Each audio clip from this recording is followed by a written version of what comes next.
Hey everyone, welcome to our channel learn coding expert. So आज का हमारा topic है सी प्रोग्रामिंग में फॉर लूप। फॉर लूप क्या होती है, इसका सिंटैक्स, फ्लो चार्ट और एग्जांपल भी देखेंगे। और लास्ट 2 वीडियोस में मैंने वाइल और डू वाइल लूप का आपको कंसेप्ट बहुत ही अच्छे से क्लियर करा दिया है। ओके अगर आपको वाइल और डू वाइल लूप का अच्छे से कॉन्सेप्ट क्लियर नहीं है तो प्लीज पहले आप वाइल और डू वाइल लूप का कॉन्सेप्ट अच्छे से क्लियर करें, तभी आपको फॉर लूप का कॉन्सेप्ट बहुत ही अच्छे से क्लियर होगा। ओके सो प्लीज पहले वो वीडियोस आप जाकर देखें। ओके सो पहले ओके तो आज का लेक्चर में स्टार्ट करते हैं। For loop, what is for loop? Okay for loop execute the statement of program several times repeatedly until a given condition return false। Okay इसकी बहुत ही सिंपल सी यहाँ पर हमारे पास क्या है, इसकी स्टेटमेंट है। For loop execute the statement of program several time repeatedly until a given condition return false। Okay तो इसका सिंटेक्स देखते हैं। सिंटेक्स क्या है हमारे फॉर लूप का? यहाँ पर हमने फॉर दिया है। ओके यहाँ पर हम इनिशियलाइजेशन कंडीशन देंगे। ओके यहाँ पर हम इंक्रीजन और डिक्रीजन देंगे। तो यहाँ पर हम हमारी क्या है, बॉडी स्टार्ट करेंगे, कर्ली ब्रेसेस ऑन करेंगे और यहाँ पर हमारी क्या है, हमारी स्टेटमेंट्स को लिखेंगे। ओके कर्ली ब्रेसेस ऑफ करेंगे। ओके तो ये है हमारे पास क्या है, फॉर लूप का सिंटेक्स है। ओके इसको अच्छे से आप देखें। अगर आप चाहते हैं अपनी कॉपीज में उतारना, इसको अपनी कॉपी में लिख लें।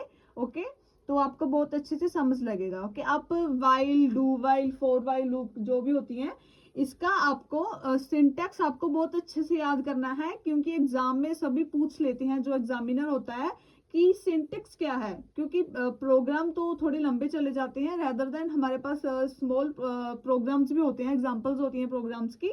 रेदर देन वो हमारे पास क्या है, सिंटैक्स पूछ लेते हैं कि सिंटैक्स बताइए। ओके जैसे कि लास्ट क्वेश्चन पेपर में क्वेश्चन आया था, what is for loop and written an example. ये क्वेश्चन आ जाता है 2 मार्क्स में। ओके तो आपको बहुत अच्छे से इसको देख लेना है कि सिंटैक्स क्या है इसकी।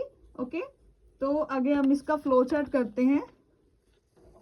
ओके तो पहले हम स्टार्ट के देंगे साइन, इनिशियलाइजेशन करेंगे। इनिशियलाइजेशन क्या होता है, ऑप्शनल होता है, इसको आप डालेंगे नहीं डालेंगे ओके तो चलेगा, कोई बात नहीं। तो यहाँ पर हम क्या है, हमारी कंडीशन देंगे। अगर कंडीशन फॉल्स है तो वो एंड जो हमारी लूप है उसका क्या है, लूप का एंड हो जाएगा। ओके अगर हमारी कंडीशन फॉल्स है तो उसका, हमारी कंडीशन का क्या है, लूप का एंड हो जाएगा। रादर देन हमारी स्टेटमेंट इज ट्रू तो वह क्या है, एग्जीक्यूट करेगी। ओके तो ये इसका फ्लो चार्ट का बहुत ही सिंपल सा फ्लो चार्ट है। आई होप आप लोगों को अच्छे समझ लग रहा होगा। ओके तो आगे हम इसका प्रोग्राम करते हैं। प्रोग्राम क्या है हमारे पास, हम देखिए पहले हमने यहाँ पर हेडर फाइल लगाई है। अगर आपको अच्छे से नहीं पता है कि आपको प्रोग्राम कैसे लिखना है, तो आप पहले मैंने सी की वीडियोस बनाई है कि सी लैंग्वेज क्या होती है, उसको आप बहुत अच्छे से देखिए। आपको हेडर फाइल्स के बारे में, मेन फंक्शन, डिक्लेरेशन के बारे में आपको बहुत अच्छे समझ लग जाएगा। ओके अब क्योंकि पहले आप लोगों को बेसिक क्लियर होना चाहिए, तभी आप while, do while, for loop के बारे में अच्छे से पढ़ सकेंगे। ओके सो यहाँ पर हमने हेडर फाइल दी है, hash include studio dot H. Hash के हमारे पास प्री प्रोसेसर। ओके मैं लास्ट वीडियोस में आपको बहुत अच्छे से इन हेडर फाइल्स के बारे में आपको बहुत अच्छा से कंसेप्ट क्लियर करवाया है कि हैश क्या होता है। हैश के हमारे पास प्री प्रोसेसर होता है। Okay include studio dot H. Studio dot H का क्या मतलब होता है, standard input output. Okay hash include studio dot H int main function हमने यहाँ पर लगाया है। यहाँ पर हमने कर्ली ब्रेसेस ऑन की है। फॉर हमने जो हमारी लूप है उसको करना है int i1 i less than 10 i plus plus. यहाँ पर हमने कर्ली ब्रेसेस फिर से ऑन की है। प्रिंट है फंक्शन, हमें यहाँ पर हमने प्रिंट करवाना है हमने फंक्शन को। ओके तो curly braces of return 0, return हमने क्या है, 0 दिया है। और यहाँ पर हमने क्या है, हमारी कर्ली ब्रेसेस को ऑफ किया है। ओके ये इसकी बहुत ही छोटा सा प्रोग्राम है, उसकी एग्जाम्पल है। ओके इसको बहुत अच्छे से आप समझें।